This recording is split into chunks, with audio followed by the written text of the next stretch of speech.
Kaya nga naman, ang Biblia nagtudlo ug unsaon pagkinabuhi nga matarong.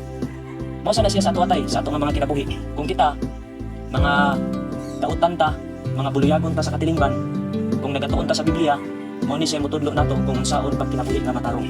Pakihan mo sa una, kami mga sugarol mi. Oh, kapal ka ng sugal tayo. Sugal, inom, kanang disco, mga Tungin ba nagida. oh, tungin. Di ba nang lim sugod? Na, grabe kay ko nang tungin sa una tayo, murag dili ko walay kalipay nga akong adlaw kung di ko makapuputog baraha. Oh, ingatan ko sa una, magbara-baraha ngani pundok, magbara-baraha mi yan ay kwarta diha. Pero sa diha nga nagtuon ko sa Biblia tay, di na maayo ang sugal. Oh, di na maayo ang sugal. Mo na nga gilikayan ko na siyang mga butanga. Kaya nga naman, sa sugal, diha ko nakasugod og pagpangawat. Oh, wala ko'y kwarta. Ngutang ko kwarta sugal. Pero sa diha nga na ako'y butang nga gusto kwaon aron nga makakwarta lang para makasugal. Nangawat ko. Pero sa diha nga nagatuon ko sa Biblia, nagtudlo ang Bible nga di ka pwede mangawat. Mo na nga ang Biblia tutudlo nato kung unsaon pagkinabuhi nga matarong. Ang Biblia magtudlo nato kung unsaon paglikay o sa mga butang nga dili maayo, sa mga butang nga dautan atubangan sa mata sa Ginoo. Ingana ang Biblia. Nya usa pa jud ka benepisyo nga ato nga makuha tay pinagi sa pagtuon sa Biblia, dinhi nato kaplagan kung unsa ang kinabuhi nga way katapusan. Sa kadaghan og libro sa kalibutan, ang Biblia ra jud nagtudlo kung unsa ang kinabuhi nga walay katapusan. Oh, nagingon diri. Juan 5:39. Nagingon. Kamo nagasusi sa mga kasulatan. Kay nagahuna-huna man kamo nga pinaagi niini makakaplag kamo sa kinabuhing dayon. Tanaw, ang Biblia di ay mutudlo nato kung unsaon nato pagkabot sa kinabuhi nga way katapusan. Kaya ang Biblia tay nagtudlo ni siya kung kinsa si Kristo. Unya si Kristo nga kadtong nagpakamatay sa Kalbaryo sa krus, maoy makahimo sa paghatag og kinabuhi nga way katapusan. Wala tay nga gusto namo nga kitang tanan, kita, ikaw, ako, siya. Nga adlaw-adlaw jud ta magtuon sa Bible.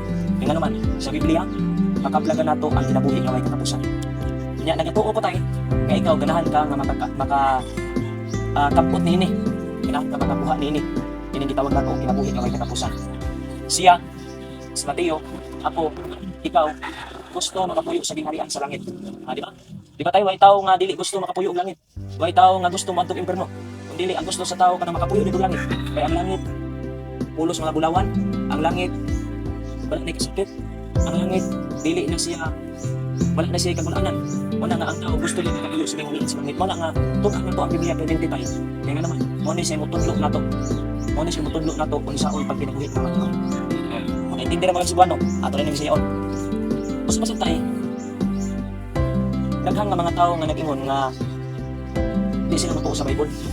Daghang nga mga tao mingon nga di sila matuo sa Bible tungod kay ang Biblia gisulat ra sa tao. Tinuod na siya tayo di. Ha? Tinuod na. Dito sa Cebu tayo, akong lula, di siya matuo sa Bible. Di siya matuo sa Bible, kaya nga naman, ang nagsulat ko noon ini, tao ra. Sakto siya tayo. Sakto siya nga tao ra nagsulat ni ini.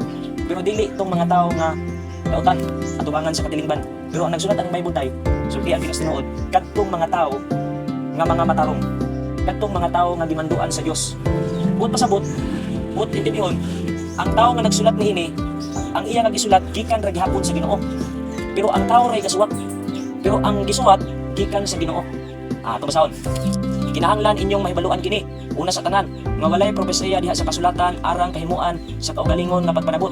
Tungod kay wala may propesiya nga miabot pinaagi sa kabubuton sa tao. Hinunua, minanduan sa Espiritu Santo na nagpanulti ang mga malaang tawo sa Dios. Ang nagsulat diha sa Bible tay, kadtong mga tao nga ginamanduan sa Espiritu Santo sa Ginoo.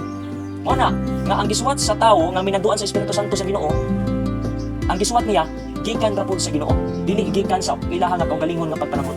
Una nga tuuhan nato ang Biblia. Tuuhan nato ang Biblia. Kung unsa yung sulat sa Biblia, ato nga tuuhan.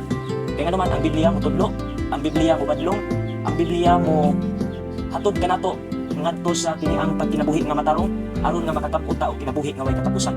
Ingana kanindot ang Biblia tay. Kunya ang mga katawhan kaniadto ingon diha sa buhat, ingon diha sa Acts 17, ang mga katawhan kaniadto adlaw-adlaw nga nagatuon. Adlaw-adlaw nga nagatuon sa Biblia.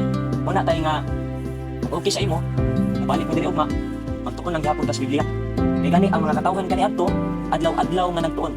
Pero tungod kay naman tay mga gibuhaton pod. Ato lang ni siya nga hinahinayan ug pagtuon.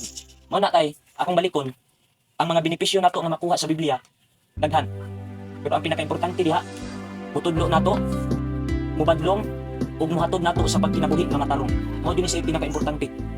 Kay nagatuo pud ko tay nga ikaw gusto ka nga magkinabuhi nga matarong atubangan sa Ginoo. Kay way tao nga gusto niya nga magkinabuhi siya nga dautan atubangan sa Ginoo, maingon man atubangan sa mga tao. Wa gyud gusto na natay. Una nga tun-an nato ang Biblia.